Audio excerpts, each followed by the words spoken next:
the world is going to offer you peace and security, but like what God is offering like is 10 times better than that. So like it can seem huge and like it can seem appetizing to go to what the world offers, but like Kem was saying, like the moment that you decide to make that conscious decision to like run into God and what God is offering you, like I can't even describe like how good God has been to me as a result of that decision.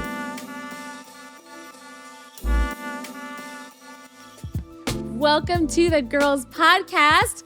We've been gone for a couple weeks, but we are back and we're having a special next generation conversation. I'm so excited. Welcome Parker and Kemuel to the Girls Podcast. Thank you. Hi, guys. Hello. This is so fun for me. It is literally, I would say, a dream come true. And I'm going to try to get through this conversation today with y'all with not losing it and not crying.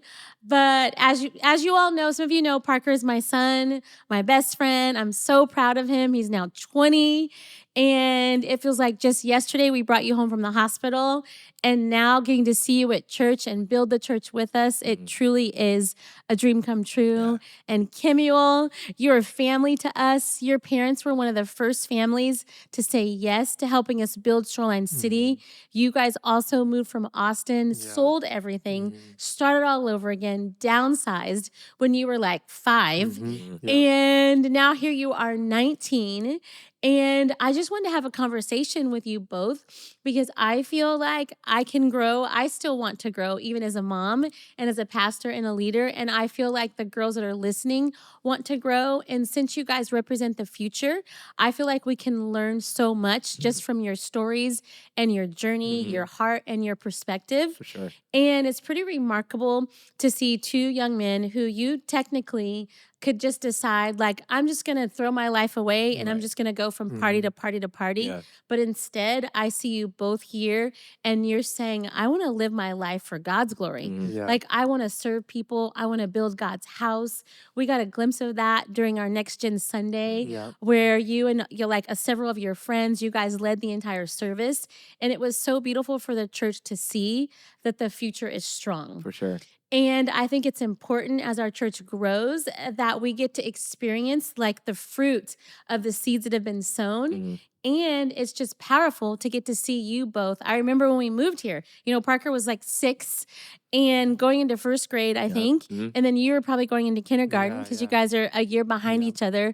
And so you guys have had a front row seat in all things Shoreline City, but also even for people who don't go to our church who are listening to this, you've had a front row seat in building the local church. Yeah, for sure. From the time you were little. And now you have decided with your life that you want to build the church.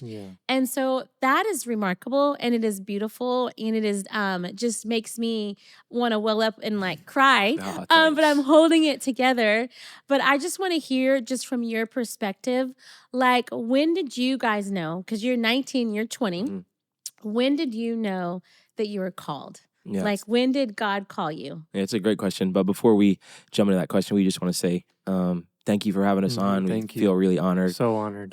You're a great leader. So we appreciate that you trust us to, talk to the entire world about all the questions that you have for us. So we appreciate you for trusting us. We love you so much. But I guess I can kick us off. The question was, when did I feel like I was called? Yes. I would say for me, I don't remember what grade I was in, but I remember being in Biggs, which is our 1st through 5th grade ministry. And it was a worship moment. And I just remember closing my eyes and just seeing me. And it was like just me on a stage. And I was smiling. And there was a crowd. And I just remember like I couldn't hear like what I was speaking, but I just saw myself speaking and smiling and people being like impacted in the crowd. And I think from that moment, as I talked to you and Dad about kind of like what does that mean? Like, am I going to be like a comedian? Like, what does that mean? And they're like, no, like we think like that you're called to ministry. And I think kind of from that moment on, kind of like cemented in my heart that That's like beautiful. This is what I'm really supposed to do. So it's been super cool to jump into it now, like especially with Kem, like we've known each other for so long, so that like we're just so blessed that God has like aligned our lives like so perfectly, and just that we're able to run with each other and build God's church, like you said. But I think that was definitely like the staple moment for me. Awesome. Yeah, it's powerful. I remember that. That's so beautiful. I think I would have a similar story. I just vividly remember when I was 5 years old, I just had like I had like 2 dreams like back to back. And it was like, this sounds kind of weird, but it was like my face on my dad's body. And like just he was preaching and it was like me. So it was just like kind of weird to see that as a kid, but I just like didn't really understand what that was. And so God like just kept giving me like different confirmations. Even I just remember going to a youth night, which we're having a high school night soon, but Yes. Saturday. Yeah, Saturday. Let's go. But I just remember like God just showing me that like he's still gonna like use me, continue to use me. sure. And like I was just continue to be confused about like what that was until like I was talking to my mentors and talking to my leaders about what this is supposed to be. So I would say just I mean, honestly, from a kid until I was a teenager, like God just kept showing me like what I was gonna end up doing. Wow. I know that there's lots of moms that are watching. We have everyone, like all ages. There's like moms, there's Mhm. people that are in college, there's high schoolers that listen to this. There's also people that have adult children that listen to this. So it's a little bit of everyone. And I do know that we live in a culture right now where lots of moms they don't put their kids in church. They're like, well, we're busy with sports. And Yeah. no shade on sports. We love sports. But I've noticed that there's like a group of people that are deciding not to have their kids For sure. be in church. Yeah. But what I've noticed about both of your stories is you felt the call of God on your life in church. It wasn't For like sure. during one of your basketball Yeah. games or one of your soccer games, which we love that and we celebrate sports. You learn so much from playing sports. But it was actually like by your parents bringing you to church. Right. Can you talk a little bit about why you're glad that your family's brought you to church? Yeah. Because I think people need to hear that. Yeah, for sure. I do see that as a big problem, and I definitely agree with you. And I think for me, personally, just kind of seeing your heart posture and my dad's heart posture, it was never like, oh, we have to go to Right. church. It was always like we get to go to church, and I think this is more like a Western society problem, but because in other countries and even some places in the States, like people are getting persecuted for their faith, like to this day. So I think we kind of take church for granted. You're so right. But I think it kind of starts with the parents. And we talk about in J High as well, like whenever we're platform hosting, which is just basically announcements to the middle schoolers. It's like whatever level of energy that you're at, like say you're at this level, the kids are going to be like 2 levels below that. So you have to be really intentional with making sure that you seem like excited. And I think that's the same way for parents' heart posture, like regarding church. So good. Like if you're a kid and you view your parents and they're like, oh, like man, like it's such a bummer that we have to go to church, or have like an ill heart posture towards it, Right. or aren't looking forward to it, then that kid is going to have that, like, and then some. But to see like you and dad be just like so passionate about it and just like feeling like it's such an honor to get to go, like I see that and I'm like, oh, like I get to go to church. Right. So that helps like align my heart posture. So I feel like just your view on it, and I think it starts with the parents. So I think I've been really fortunate to be able to look up to you guys in that aspect, because it's been able to like kindle the fire inside of me to want to love church, and be here all the time. So good. This is powerful, you guys. What about you, Kim? I could just easily take that same answer, just like that you get to go to church. But I'd honestly say I think a lot of parents like want their kids to be in great community. For sure. And so like an easy avenue of that is sports or school. Sure. And so part of my experience like throughout my whole school career has been like just not having great friends or like friends that were like, real to me. Yes. And so I feel like, if you're a parent and you want your kids to have that community, if you want them to have like a brother or sister for life, like me and Parker, then like put them in church. Like church is the spot like they need to be. And so just like continuing to push through the complaining about going to church or being there all day, or even if your kid is serving. I know we have some J High kids that serve.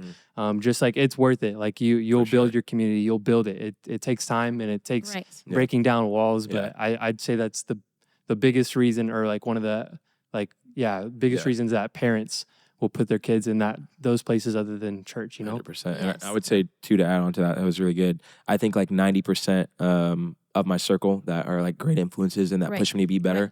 Like I met those people in church, and that's not to say like that you won't meet good people outside of church. There's plenty of good people that you meet outside. That's right. But I just think for those years that we were growing up, I think it's really vital to be plugged in, because like that's where God is going to meet you and like bring your best friends that are going to have like the same ideologies as you and like want to be running in the right direction, if that makes sense. Incredible. Incredible. Gold, gold, pure gold. I think about too the mentors that have surrounded y'all. Of course, your families have surrounded y'all, but also there's so many amazing mentors that you both have in your life that are in your phone number that if you needed advice about anything, about college, about marriage, about dating, about the pressures of being a young adult, you have not just your parents to lean on, but you also have these mentors that adore y'all that you also met in church. And I think that as kids get older, I find that when you're in elementary school or when you have a preschooler, it's hard to think about the pressures that your kids will face. But there's something about having aunties and uncles that really speak life into you, that will pick you up from school, take you to go get a sandwich or whatever, like Kyle would do with you, Poku. I could go on and on of like the different like men of God that have poured into y'all. Can you speak to just like how being in church and having mentors has impacted you and shaped you? Honestly, like just from my teenage years, I just like was battling, I guess, the idea of like, okay, so what is God? Like what, how does he impact? Teenage years are real. Yeah, Just they're like, crazy. how does he like impact my own life? Like what do I need to do? Like, and so I just was kind of lost. And I remember we were in Miami for like a conference, and I remember texting Parker. I was like, man, like I'm sick of like living the way I'm living. Like I'm living like a double life right now. Yep. And so I don't know what to do. And he's the one that like kind of pushed me to go to mentors. So just the mentors in my life have helped like just break down those chains, break down those walls, and like help me help foster me to be able to get to the place that I'm at right now. And like they're continuing to pour into me and push me. So it's just also beautiful that I can just, like you said, like I can just text like them whenever. Exactly. Yes. Even if I have like a little question. So I keep in contact with them. And so good. I mean, I think it's so crucial to just be planted here to get them plugged in with those mentors. Yeah. So good. And parents, you don't have to be worried or stressed out about like finding that for your kid. I think that just kind of happens naturally. Yep. Like you don't have to go up to someone random and be like, "Hey, can you be my spiritual father?" Like That'd be kind of weird. Yeah. Right. But just like being Call me in dad. church. Yeah. Call me daddy. Yeah. But just, but yeah, just like being in church, you're gonna naturally find those relationships. So yeah, you mentioned a few guys that have had a big impact on my life, but I could go down the list so many. Of all the guys that have poured into me, and like Kem said, that have broken off. Like God's been able to use them to break off like crazy chains off of my life. So I think it's really vital to just find a person that you can just be real with. Yep. That's maybe not, your parents. Obviously, your parents are in your corner and for you. Totally. But just to have Other voices. other voice to help lead you and guide you like alongside God, and to see how God can use that person to speak into your life too. I've been really fortunate. Ken's been really fortunate to be surrounded with just men that are in our corner and want to see us be better, want to see us succeed. So it's been awesome. Powerful. And then on the other side of that, now you guys are doing that. So you grew up in church, and there's men and women who have poured into you, spoken life over you, prayed over you, and they still do. But then now we see you doing that with the next generation. There's young men that you guys are mentoring, that you're holding accountable, that you have group texts with. And I think that was modeled for you. So now you're able to do that for others. For sure. As you serve, like middle schoolers, high schoolers, and even your peers, what are some things that kids are facing that parents should be aware of as they're praying for their kids? Like, what are some of the prayer requests that you hear? Obviously, we're not going to say names, but like, what are like topical themes that you feel like the next generation is facing? I would say a lot of it is rooted in like an identity crisis. Yeah, I've been feeling that. Yeah, over our generation. Yeah. And that ties in with like anxiety and self-image and all those things. Not all prayer requests, but a lot of prayer requests have had kind of that root of identity. So I think that's like another important reason why parents should be raising their kids in church. It's just because like in a world where there's like so many negative voices, right? Hopefully, if you find a good church, then when you get to that church, you're going to be, filled up with the Spirit, and those other negative voices aren't going to have much of an impact because you're going to know like who you are in Christ. So I think that, just like reading prayer cards and talking with different kids and young adults and high schoolers, I think that's definitely the biggest thing to pray against. That's good. And just for parents to continue to like speak life over their kids and you and Dad have done a great job of that. We do this thing called like words of power, which is just basically declaring over yourself, like, like I'm handsome, like I'm strong, like I'm full of faith, like I'm a leader, not a follower, stuff like that. Just declaring that over yourself. Like it may seem silly in the moment, but I still like have all of those things memorized from when I was like 6. So just to see like how it's been able to shape me in a positive light, I think that would be the number one thing, would be like knowing your identity in Christ would be something that parents need to pray over their kids. You're right. I think like another thing that we see, I know we don't necessarily like, like teach like the girls in like the J high setting, but the guys, they tend to struggle with like their secret sins, like stuff that they're not telling people or not doing stuff, and they're kind of even not super vulnerable in their prayer card saying, I'm struggling with temptation or this addiction, and that's kind of they keep it vague. So I think just like what they're being exposed to at school, on their phones, it's crazy. And then just their invulnerability.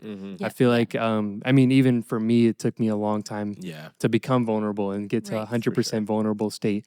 And so something that even my parents like have told me, like you don't necessarily have to tell me like what you're going through, but please just tell someone. And so that's just been super crucial, because it like caught or allowed them to not press me about like what I was going through. But I felt like open enough to go to someone else and talk to them about it. So, and that's like the point of the mentor, like a great mentor, like they're going to be able to steward it well and guide them well. So, as long as you're plugged into a great church, then you'll be able to find that. Yeah, and I think like the end goal with talking to your mentor about whatever it is that you're dealing with would be to eventually come to your parents. And like Kem meant that as well. But just to reiterate that, I feel like once you are vulnerable, like first with that mentor, or first obviously I think the first step is to be vulnerable with God, and just to be straight up with God in your quiet time and in your prayer time. But then that second step, like talking to a mentor, just kind of breaks down a lot of walls. It makes it easier to talk to someone like your parents. This is so powerful. Okay, I'm keeping it together, guys. I'm keeping it together. I have a couple more questions for you, and then I'm going to go off script. What advice would you give to parents or future parents who dream of seeing their kids still loving and serving God when they're 20? It's a good question. I would say to never stop praying for your kids, because I know, like I mentioned, that I had felt called at a young age, and it can seem like from that calling up until this point that I've always been, on fire for God and just everything's been perfect. But that's actually not the case at all.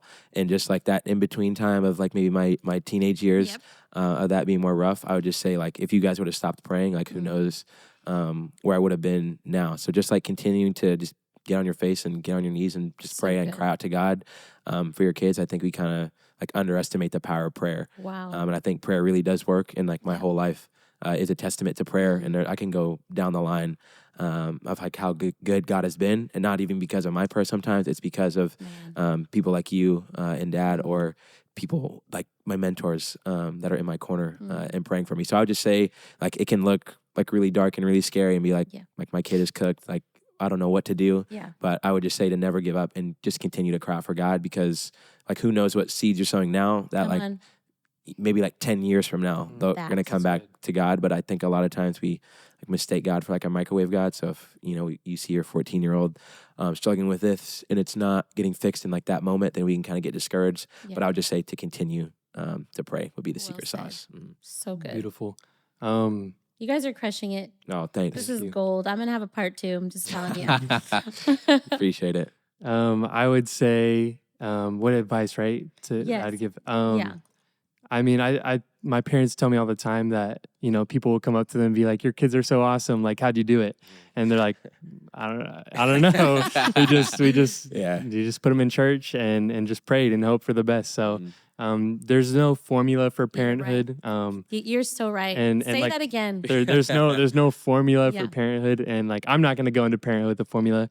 I can obviously like take what my parents did and like kind of maybe like take some parts that I liked and take some parts that I didn't like, whatever that looks like. But there's no formula going into it. Your kid's not a math equation. It's not going to be perfect at all. There's going to be a lot of imperfection and a lot of stuff to work through and a lot of things to talk through. But it's worth it. It's worth the time and the effort, and to just pour in and just take time with your kid. But like the best example that we can look at is how like God would treat us. For sure. And so I think that like to become a great parent, you got to become close to God and like know like how he parents you. So just knowing that Jesus just, he paid it all. Like my parents would pay it all for me. So just like laying down your life for like in that sense. For sure. So good. Yeah. Wow. Okay.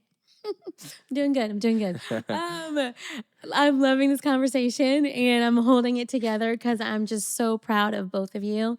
And I know that this conversation is breathing life on so many people. I think about the people that are on this podcast that serve in the church, the people that are on the host team, at our church in particular and other churches, people that are in the parking lot team, the people that are serving in the next generation, the people that helped build the church.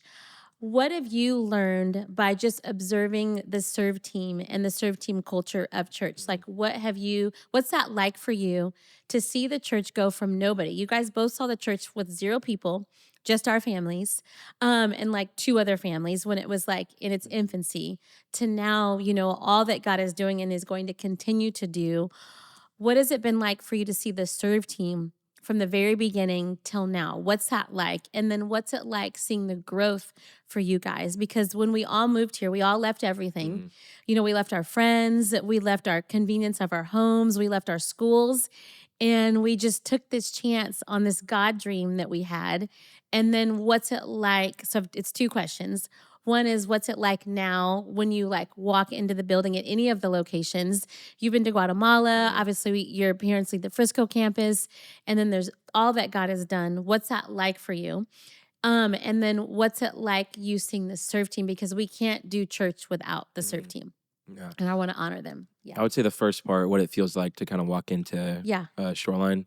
Like you mentioned, I've been to a plethora of campuses. Yeah. And just to see like the same consistent culture across all campuses, I think there's no secret sauce for that too. I just think it's purely God. Yep, totally God. And just prayers and like crying out.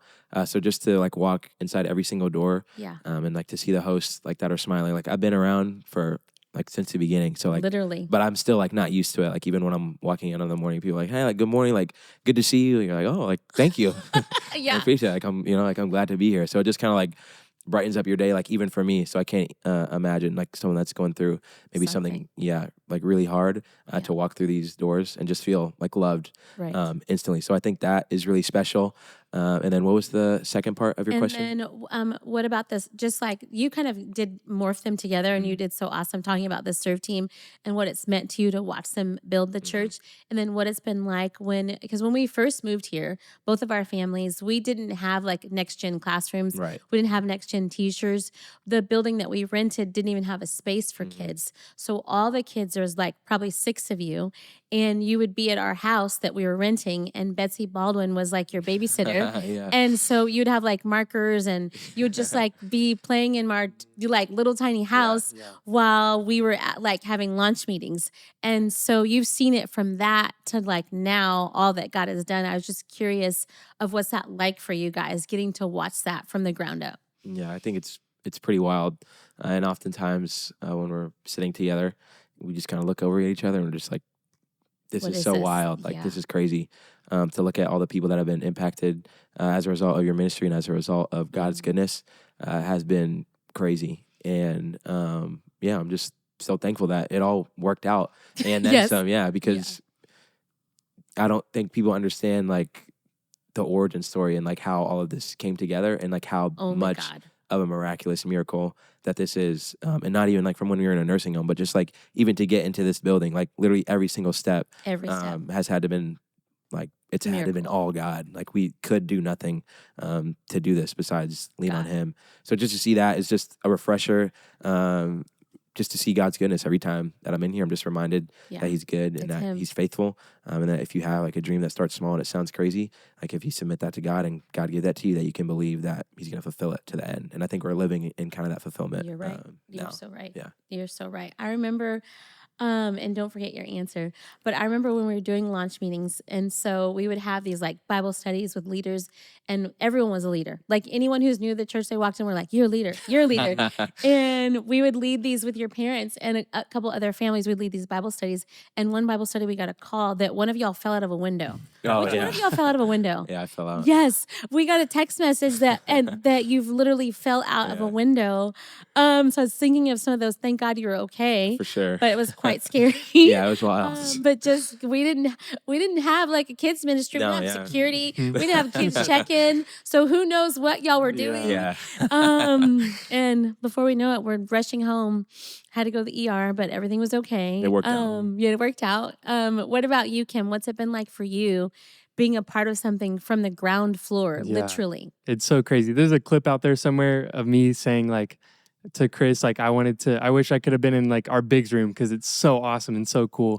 And Chris is like, wait, it's such a blessing that you got to see it all through. And so I just like, I don't take that lightly. It's been a blessing like my entire life. Your Bigs was in a basement, a very dark basement. It was kind of scary. In a very small building. These kids are spoiled. Yes, the kids are so blessed. You guys got it good. It was dark. It was so dark down there. Yeah, I'm talking about our Town North building. That building sat about 200 people.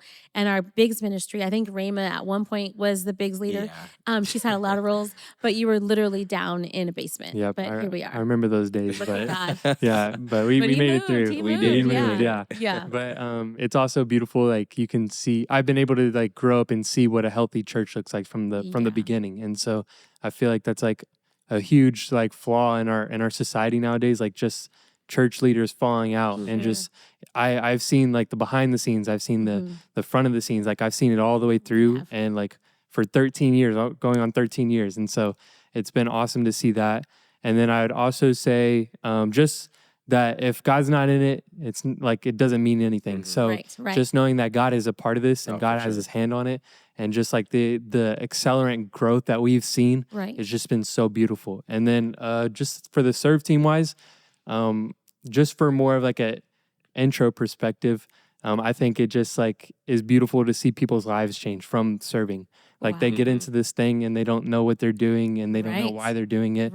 But they get hooked. Like God grabs their heart and they're like, I want to be here. Like I want to be here more. Like there's something like that keeps drawing me into it. And so I think that's just like God providing you with joy, and he's providing you with you know, I guess like direction in that. So I think that's been beautiful to see, like just my friends and even like my mentors like that serve and the people that I invite to church start serving, just to see like their lives transform for sure. Yeah, and I that's so beautiful. good. So good. I think too, I think about like when I was in high school, or kind of my earlier years of high school, like freshman, sophomore year, just like not being in a good place with God. But I think, I just remember Dad coming into my room and just being like, hey, like you're going to start serving on the parking lot team.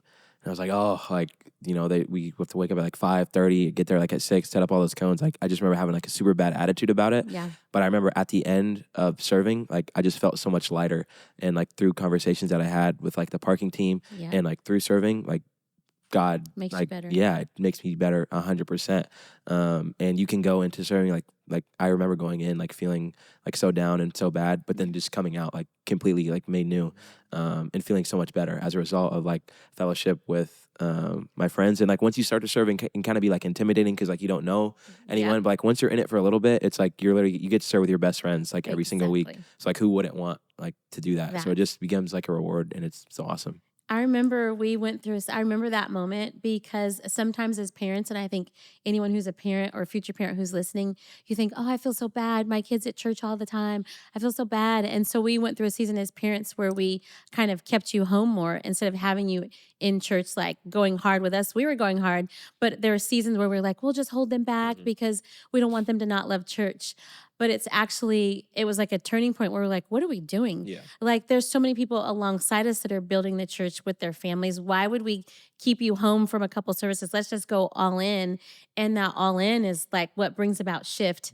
And I've been thinking about your sister, and she like leads a Bible study. And I remember when when our church had a couple hundred people, and you guys weren't in summer camps, like your dad would just bring you to the church, and you would just like hang out there all day long. And to somebody on the outside looking in, they could be like, man, I feel so sorry for, me and Kim. They're just always up here. But it's like now you fast forward to like you guys as young adults and her about to be a senior in high school and seeing how much you love God and love people. I think it was that exposure and you guys being immersed in the atmosphere that brought about change. It's not keeping your kids home that's going to bring about change, because at home you're just going to be on technology, which is not good for you. Speaking of technology, what for parents who are thinking about giving their kids, because phones are crazy now, it's all out there. It's like sugar. It's just everywhere. I know that some parents are like, my kid's not going to have an, Instagram till they're 18. And then other parents are like, my kid's going to have it when they're 14. And then other kids are like, well, my kids have it, but I can like watch all their stuff. Right. Number one, is there a right age to give your kids like technology, just from your opinion? And then number two, now that you guys are older, I've learned, because I remember, Parker, when you were growing up, you were like mad at us when you didn't have like Instagram and everybody had Instagram. But the funny thing is kids these days, like their parents think they don't have Instagram. They have it. They just use their friends' phones. But they have it. It's a whole other story. It's a whole other story for a different conversation. Different day. We need a different podcast for that. Yeah. Part two. Yeah. But with that said, now I hear you guys talking and I hear you say things like, I'm fasting Instagram, or I'm only looking at Instagram this amount of time during the day, or I'm taking this thing off of my phone, because I feel like you both now kind of understand it and have a grasp on it, and you realize either how toxic it can be or how helpful it can be, but it's because you're 19 and 20. Yeah. But what would you say to the kids that are like listening, that are 14, 15, 13, and even the parents of those kids? Because I feel like some kids have social media. I've seen 9-year-olds with social media. What advice would you have for parents on just how to steward that? Because it's wild. I would say that the case would vary from kid to kid, but I do think there is a common theme. Like regardless of age, I think you just have to view your kid's maturity level, and obviously, like so great. You know your kid the best. Yeah. So I think just gauging that from like, where's your kid at right now? Like as a 14 or 15-year-old, not like, okay, do all of your 14 or 15-year-old friends have Instagram? Then we'll give you Instagram. Like separate their growth from like their friends' growth, and don't like really compare it. I think like being really intentional and just having those type of conversations. And then if you're gonna give your kid something like that, don't just like give it to them with no limitations or boundaries. If anything, like the bare minimum, I feel like would be to show them how the app works and how to like avoid whatever it is that whatever it is that they need to avoid, and to educate them. If you are going to give them social media, I mean, I don't even really think that the whole reason I wanted social media like in high school, like why I was pressing you guys so much, was just to like fit in and to like feel like not miss out on FOMO. Like now we're only on it for like 30 minutes a day, like if that. Like it's not that big of a deal as you continue to get older, but it can feel like so much, like when you're like 14 and 15 years old. But I would just say like see your kid, like where they're at. Like it's obviously natural to want, social media, and to want to be like your friends and stuff. Yeah. But I think just speaking to it, and speaking to the calling of their life and how to avoid certain things, and just teaching them how to navigate that, I think that's the best way. I don't know if there's necessarily like a certain age for all kids, if that makes sense. So good. Yeah. It's gold. Gold. Kim, weigh in. The good thing about I guess technology is that it's like as we continue to grow older and we're like as adults, we're able to be exposed to it. Like we can kind of figure out, what we need to, set parameters on and stuff like that. And like Parker was saying, there's no like age or anything like that. And like I said, there's no formula for this. So it's kind of like be discernful about it. Like just be praying about it. Yeah.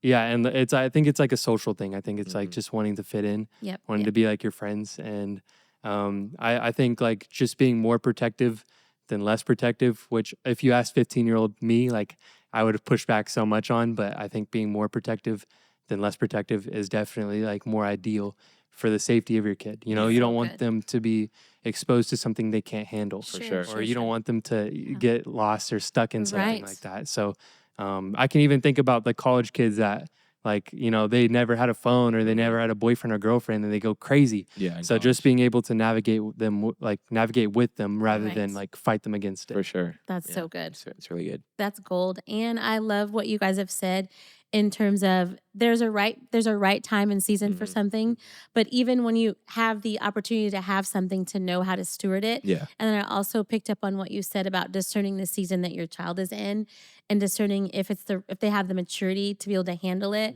and the track record and the trust. Yeah. But then also how you said now you're like barely on it. Yeah. And so it's just so funny how things change as you continue to grow up.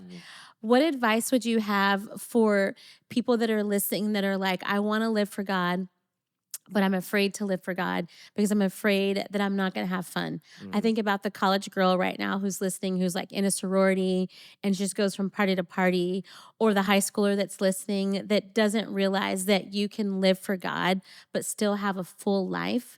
Would you both just take a moment to speak life over someone who needs permission to step fully into what God has for them and just flow? Like, let you both say whatever the Lord puts on your spirit.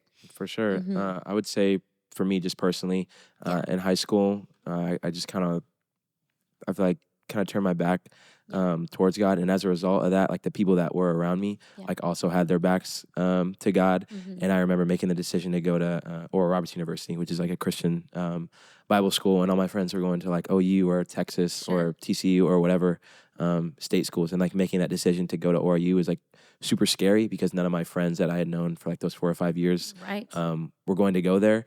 And then I remember getting to school and, trying to surround myself with the right people, but then coming back for Christmas break and still like hanging around like those same friends and doing those same things that like I would do in high school, and just kind of having like an epiphany of like, you can't have both worlds. Like you have to either like choose God and like run after God 100%, or like if you want, like choose your friends and do whatever your friends are doing. But I think definitely the obvious decision is to choose God.